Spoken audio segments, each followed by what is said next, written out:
Bizim Azal'la Avropa bazarında tutaq ki, eyni bir səviyyədə xidmət, rəqib deyək də, eyni səviyyədə xidməti göstərən, belə deyək, Avstriya Hava Yollarıdır, KLM-dir, bu, yəni xidmət səviyyəsi olaraq deyirəm. Yəni xidmət səviyyəsini deyirəm.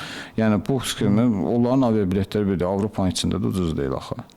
Avropanın bir şəhərinə başqasına düz deyir, məsələn, uçur, reklam olacaq, olmayacaq deyim, məsələn, Wizz Air'dir, Ryanair'dir, bunların hamısı aşağı büdcəli hava yollarıdır.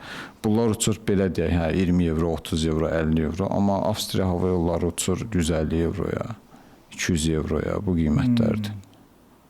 Belə deyək, Avropalı düşüncəsi budur ki, rüqzakımı vurdum belimə, getdim bütün hər yerə. Amma bizdə bayaqdan danışırıq, yəni səyahət o cür, hələ ki o cür formalaşmayıb da. Biz ildə bir dəfə məzuniyyətimizi fikirləşirik ki, məzuniyyətim gəlsəydi, biraz da imkan eləsəydim, səyahətə gedərdim.